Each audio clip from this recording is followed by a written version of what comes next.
Back in my days as a Talmud in YU, so I was taking a Jewish history course, an independent study. And one of the projects that I had to work on was I was supposed to analyze a whole series of different shuvas that were written in the Middle Ages and to try to get a better understanding of what some of the social, economic, political issues that concerned people at the time. So it was a little bit of a backwards study, but you try to understand what the world was like through the eyes of the shuvas. So I think that if somebody would study American Jewry in 500 years from now, so they would realize that 99% of the shalas have to do with people who are on the move, people who are on the run. As a Rav, I always know that there are two most famous, most popular shalas that we get during the course of the year. One is on Hanukkah, coming up a little bit to Hanukkah already. The person who's out of town, he's sleeping here and he's eating there and his wife's here and his kids are there. In Shulchan Aruch, it's all of one half a line, because in the days of Shulchan Aruch, nobody moved. In the days of the Gemara, people stayed home. But today, everybody's sleeping somewhere else. Everyone's always busy and on the move. So that became a very popular halacha. The other area of halacha is also, it's a one tiny half a line Shulchan Aruch that probably nobody ever thought would actually be relevant. What's the din if a person is traveling, they're from Eretz Yisrael, they're in Chutz La'aretz, they're coming here on Yom Tov, they happen to be in Yom Sheni Shagali, from the place where they don't live, what do? So again, in the days of the Rishonim, how many people travel all together? The person was born in Shtetl, the person lived in Shtetl, they died in Shtetl. But today, everybody's on the move. So this defines the very essence of our generation. We are a very mobile, moving around type of people. So because of this, there are many, many shilas that come up that revolve around issues of travel. So I thought this would be a good opportunity for multiple reasons. First of all, just as relevant, just as regular B'nai Torah and B'nos Torah, we have these shilas constantly, but particularly in our role in NCSY, since so much of NCSY involves traveling and moving and Shabbatons and all kind of these types of scenarios, let's try to acquaint ourselves with just some of the ABC, some of the basic issues that come up. So as much time as we have, we'll try to touch a little bit in some inyanim related to brachas and tefillah, a little bit to Shabbos, a little bit to kashrus, and we'll try to see what some possible conclusions we can come up with. So one issue that always comes up in terms of people who are constantly traveling or issues related to tefillah, this particular time of the year happens to pose a very special challenge to anyone who's trying to catch flights early in the morning, namely in terms of Zmani HaTefillah. When is the earliest time that a person can daven shacharis? So under normal circumstances, one is not supposed to daven shacharis before Netzach Hama, before sunrise. Now, when I mean daven shacharis, I mean Shemana Esrei. One is not supposed to begin Shemana Esrei before the sunrise. Nevertheless, the halacha tells us that if a person is what we call a mashkin laderech, if a person is getting up to go on a travel, to go on a trip, and it's going to be very difficult for them to daven at a later point, so then under these extenuating circumstances, one can even lechatchila daven before Nates. Nates did this morning, I didn't catch exactly what time Vasikin was, but it was somewhere around the 7:10, 7:15 area, so you can just imagine a person's catching an early flight, they definitely want to daven before Nates. The problem is that sometimes, especially this time of the year, a person may be leaving their house, and maybe before even what's called Alos HaShachar, maybe even before Halachik Dawn, or afterwards the time of Mishiyaki, or the time earliest time to put a talis and tefillin, so that just complicates matters even further. So b'di'eved, one can actually daven already after the point of Alos HaShachar.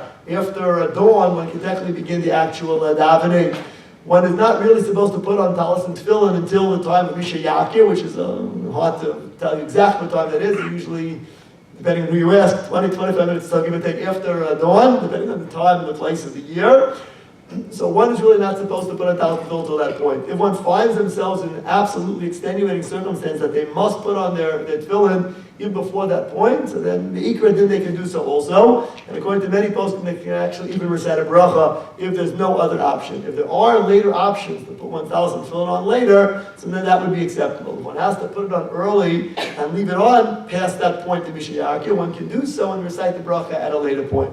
One thing I want to reiterate about people who travel, about the tefillin particularly, that one has to be very, very careful not to play games in this area. Sometimes people make all kind of cheshbonos that, well, I'm flying very early, so I don't want to put on tefillin now, and I don't want to put on tefillin in the airport, I don't want to put on tefillin on the plane, so when I arrive at 2 o'clock in, Hubbardsville, I'll go quickly run to my hotel room and I put on tefillin.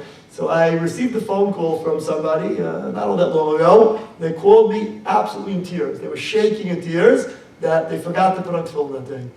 Why did they forget to put on tefillin that day? For exactly that reason, because they were making all kind of cheshbon, all kind of calculations, and they mamish forgot to put on tefillin. Of course, that's a very, very serious halachic problem.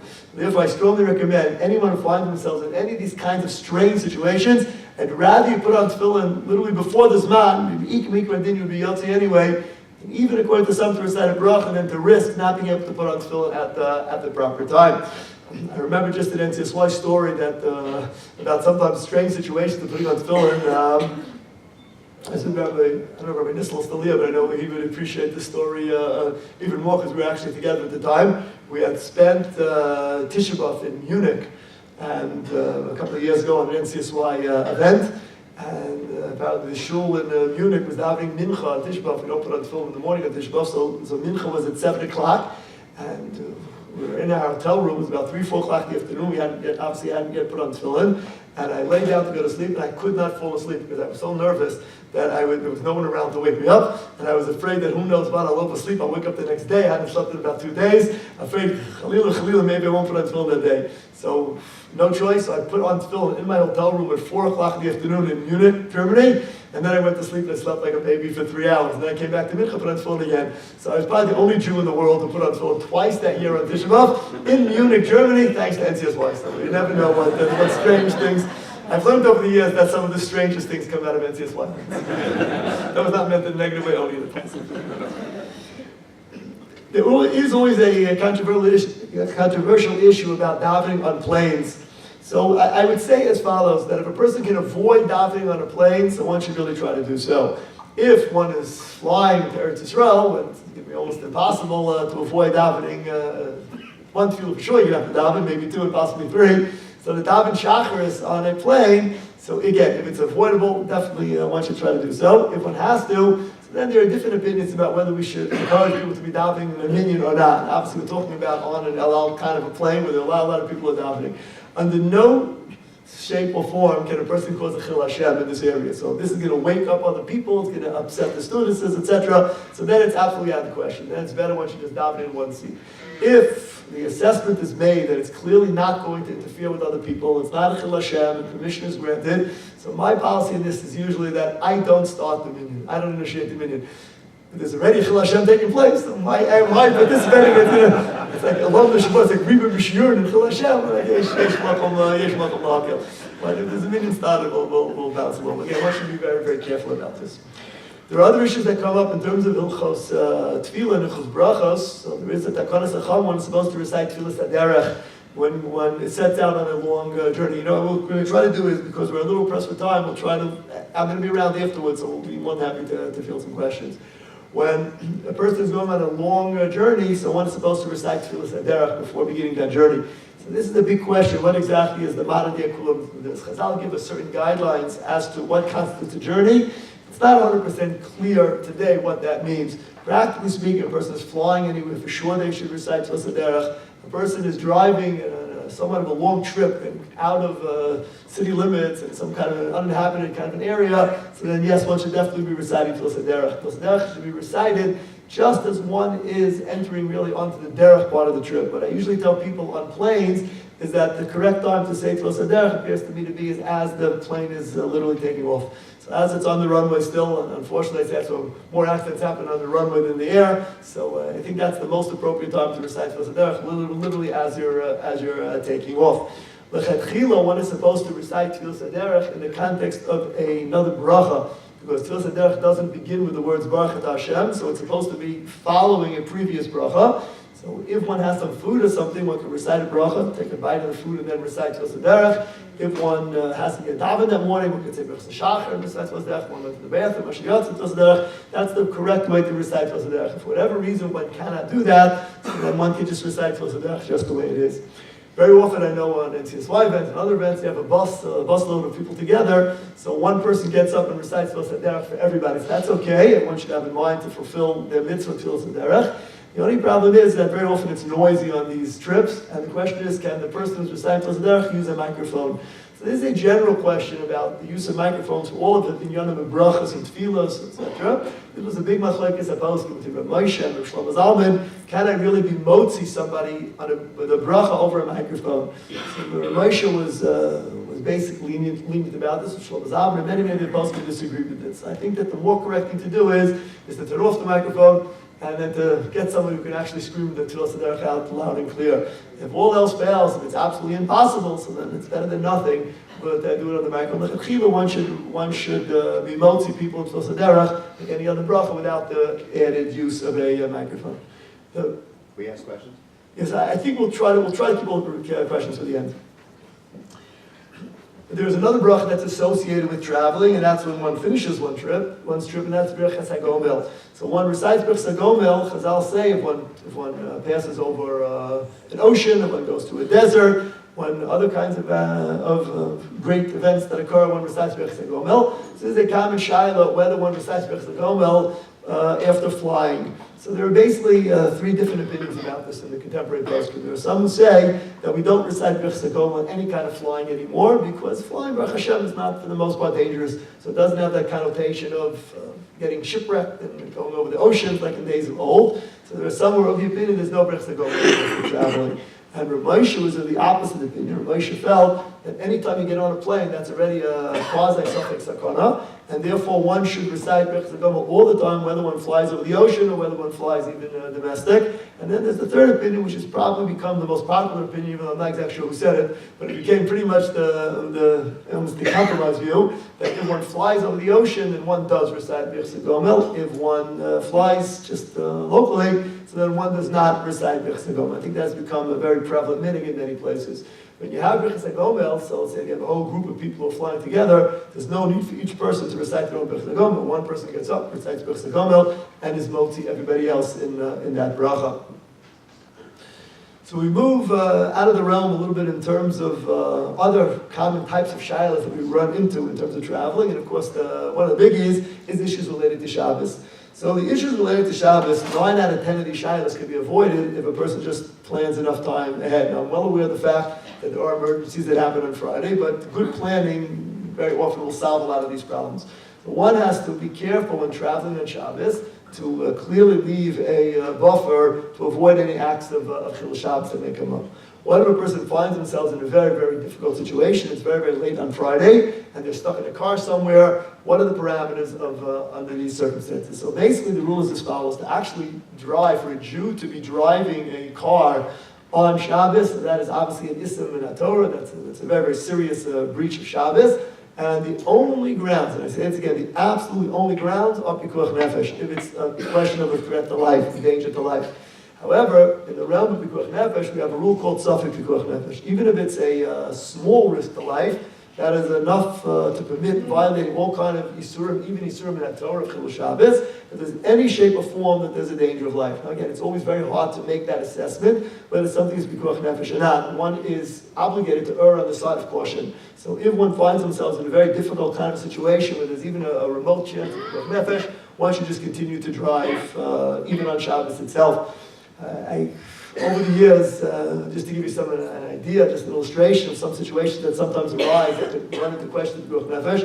I remember there's a fellow who called me once that he was stuck on the old Gathels Bridge. So those who know the Gathels Bridge, driving the Gathels Bridge was Pikuach Nefesh. Kavacham, getting out of your car and trying to walk the Gathels Bridge is mamish chashash Pikuach Nefesh. So he called me a couple minutes before Shkia. I told him you cannot stop your car and try to walk. It's not safe. They said just get until as far as you're able to get that you consider to be safe, and then you have to pull over. It's going to be very uncomfortable, whatever it is, but you cannot drive literally once the issue of Pikuach Nefesh is over. Somebody else, once a young woman called me that she had a couple of little babies with her, and she was going, I think it was an NCSY event. She was actually going to meet her husband at some NCSY event, and she was driving on it's about exit 3 or so on the turnpike. Those who know the area down there, not exactly the place any nice anybody would like to be stuck with, especially with 3 little kids for an entire Shabbos in the side of the road with the truckers. And I instructed her that she has to continue to drive on Shabbos itself because there was literally no choice until she gets to a place of safety. Once she reaches the points of safety, so then obviously one would not be permitted to continue to drive on Shabbos. So again, a lot of these things are case-by-case basis. Perhaps if it would have been a big, strong guy in the same kind of a shiloh, maybe I would have answered differently. But again, case-by-case basis, depending on what's considered to be a chashash of Pikuach Nefesh. Sometimes you have a situation where, I've gotten this many times, there's many SSY types of these shilas, where it's not an issue of a Jew actually doing the driving, it's an issue of a non-Jew. Very often it's a non-Jew who's driving a bus, or a non-Jew perhaps getting an Uber, things of that nature.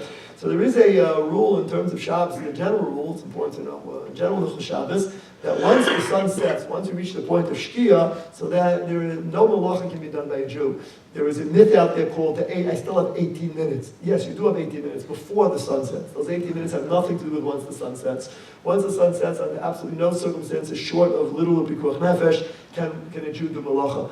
There are no games here that we rely on Rabbeinu Tam, and this, and Sveikas, and the Maisa, we don't rely on Rabbeinu Tam. None of us really follow Rabbeinu Tam in the full sense of the word. So therefore we have no right to, maybe some people think, what does the rabbi mean with that? I always follow Rabbeinu Tam, no, but I tell you, if the shiur's over, how long Rabbeinu Tam really is in New York, you'll tell me you don't follow Rabbeinu Tam. Rabbeinu Tam probably just ended it out a few minutes ago.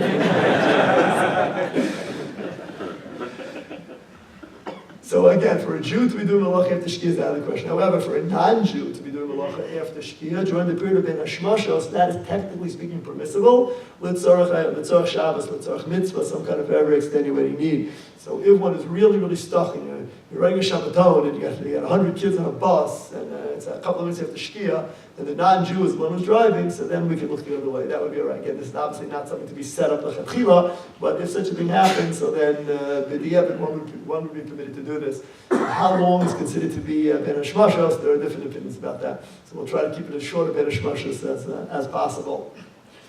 Sometimes you have situations where a person is traveling and there's a non-Jew who's doing the malacha and it's literally out of their control. They can't even get off the bus if they would want to get off the bus.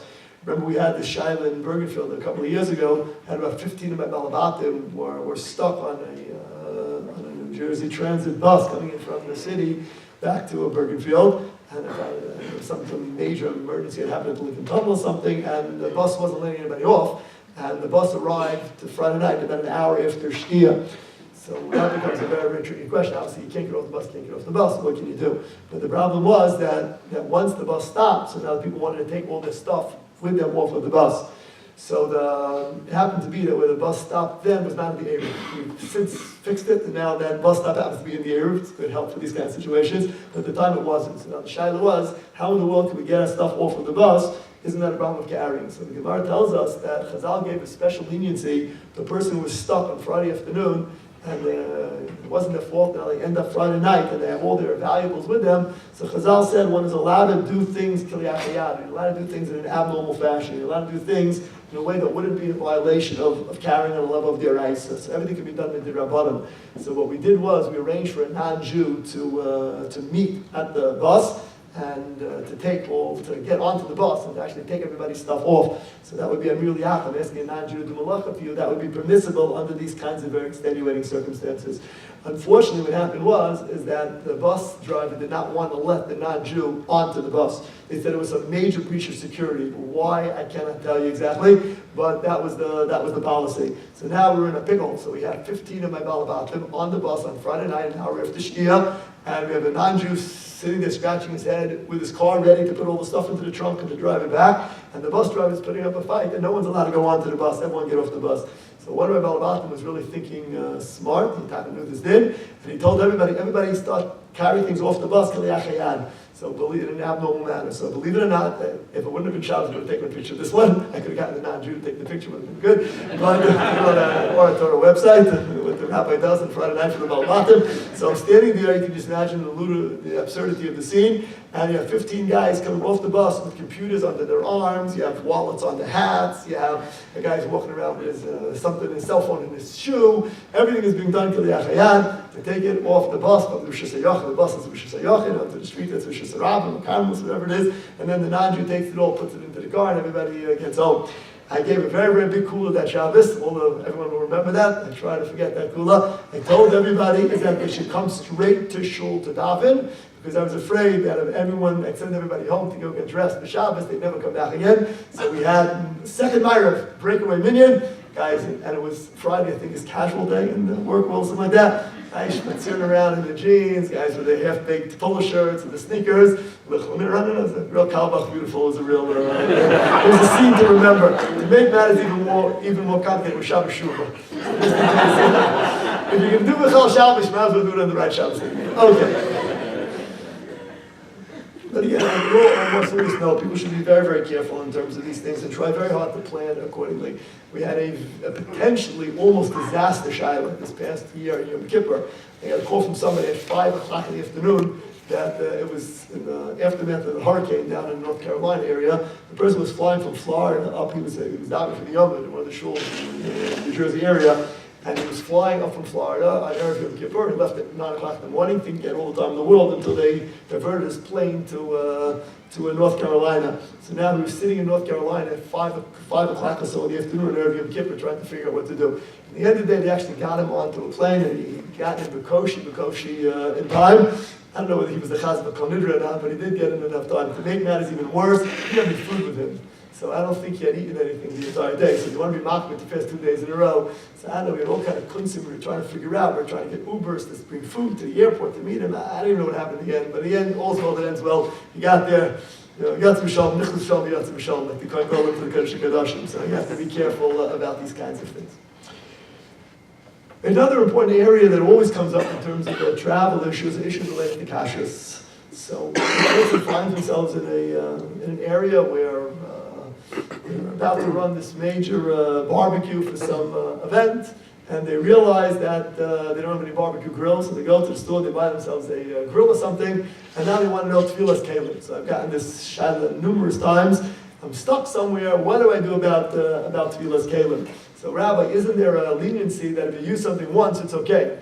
So I say to them, if there's a leniency to eat the cheeseburger once, then that's also okay. So there is no such thing called you can use a kli once.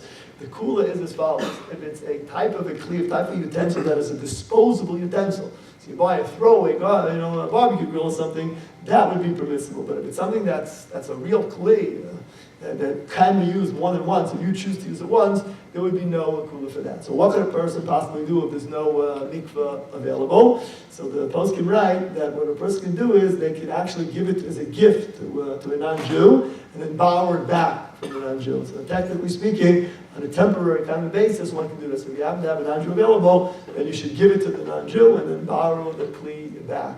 Sometimes a person can actually find a place to be tovel kelim, even on these strange trips. I remember once somebody called me with a shaila that they were on the beach somewhere, they were running some kind of event, some trip or something, and they wanted to know, Gevalt, we're running this barbecue, and we have 100 people here waiting to start this barbecue, and we realized that the barbecue grill hasn't been tovel. Rabbi, do you know where the closest kelim mikveh is to here? And I said, where are you now? They said, they're on the beach. I said, turn around, and about 25 feet from you is the water. I said, you can tovel there. People don't always think about the beach as being a really good place to be tovel kelim. But one has to be careful. The beach, ocean's okay, but just because a area is a natural body of water, so that does not necessarily mean that it's a kosher mikveh. Neither for tefillas kelim, and how much more so for tefillah for women as well. A lot of people on trips and vacations are not aware of this. People think that it's a body of water, it's a lake, it's a something, and therefore it's okay. It's very, very tricky what kind of bodies of water are acceptable and which are not. Depends on a lot of things. Depends on the source of the water, depends on the movement of the water, depends on the dams in the water. It's not simple at all. Once there was a group of that was going somewhere on some trip somewhere out in the middle of nowhere, and they were staying in this area near this lake, and they wanted to know whether this particular lake was kosher for a mikveh or not. This was obviously more serious. It was tefillah for women. And I said, it's hard for me to answer the question. And I said, I have to find out more of the details about what the body of water is like. So they got me on the phone with one of the park rangers. So one of the park rangers tried to explain to me, it's like a yogi bear, right? Trying to explain to me about what this body of water is or not. So I started asking some questions. I asked, is there a dam, and how's the dam open, is it closed? And the person got very, very nervous. We live in a world of crazy people, so he wanted to know, why do I want to know so much about the water system in this park? He thought I was some kind of an international, who knows what. I said, no. I said, I'm just asking for religious, spiritual reasons. He said, no, I'm normal. Then he realized I'm totally normal. So anyway, I do not profess to be a Hasidic Rebbe, but there was a strange element in the story. I told him I can't pass it on this water. I have no idea what the answer is. So I said, maybe we should find another place to go. So it was a very spooky end to the story, because apparently the night before they were supposed to go on this trip, so that particular campground burned down. I had nothing to do with it. I didn't say anything. I said nothing. And don't stop me. I don't even know. We never know. But it was I'm not that type of person, but a very strange story. So one has to be careful in terms of that. Other issues that come up, just quickly, in terms of kashrus on the road, very often a person finds themselves in hotels, all kind of places, and they want to know quickly how can they use some of the appliances that are there. So we'll try to do justice to this in the next 30 seconds. So those who want any more can ask about the Musmachim last night. I said that was on the curriculum about how to kasha things quickly, so I'm sure we can get some good answers from them. But really, really big hits and imrats that a stovetop is really the least of one's problems. The me'ik and mikra did. The stovetop is actually clean. You can even put your own pots down, even on a tray if it's a stovetop. That's what Moshe Pascha's mikra did. Is an additional, a little bit more careful, so one can kasha the stovetop. It's not all that hard. If one turns on the stove for a significant amount of time, not so much, it makes it really, really hot, so then the ikra din, it's probably going to be kasha enough anyway. So if a person wants to just use the stovetop, that's not so terrible. In terms of an oven, so that's a little bit more complicated. If you happen to be lucky to find yourself a self-cleaning oven where you are, that would be great. If that's not the case, so then there are different opinions whether you can kasha an oven just by turning it and cleaning it and turning it on for an hour or so. I would say when it comes to an oven, if you just cover things, if you cover things really, really well, so then the ikra din is not any worse than on the planes, because that's how they heat up your food on the non-Jewish airlines anyway. As long as things are wrapped up fairly well, so then the ikra din that would be acceptable. One, of course, has to be obviously extra special careful. Just because one is traveling doesn't mean that one's standards of kashrus are necessarily going to be sacrificed. One has to try as best as they can. Baruch Hashem, we live in a world where it's easy to find out anything about everything, about different hashgachas, and one should just be careful to try to make sure that one's standards of kashrus are up to par as well. So, when we speak about the significance of traveling, so I think it's always an important thing to remember that in Kriya Shema, so we speak about our obligation to leave in a Torah in two different venues. We speak about B'shivtcha V'Secha, U'V'lechtecha V'derech. So B'shivtcha V'Secha refers to when a person is in their own home, they're in their own beis medrash, they're in their own shul, they're in their own Dal Amas. So it's very easy to be Oved Hashem, it's very easy to be Oved Hashem, very easy to sit and learn Torah. When a person becomes a B'lechtecha V'derech, it becomes much, much more challenging. So I think it's an important divrei chizuk, especially those of us who are, in a sense, professional travelers, and we bring others on professional trips also. It's important to constantly remind ourselves and to remind those young men and young women who we are impacting in their lives that what a powerful message it is that we try to keep the same standards, and we try to sometimes we have to extrapolate, so we have to be a little bit more creative and come with sometimes a little kunzum here and there. But by and large, we're basically following the same halacha, b'shivtcha v'secha v'lechtecha v'derech. So Kodesh Baruch Hu should give you all the proper siyata d'shmaya to be able to answer the Shabbos properly, answer the Shabbos properly, answer the Shabbos properly, to be able to serve Kodesh Baruch Hu properly, both b'shivtcha v'secha and v'lechtecha v'derech.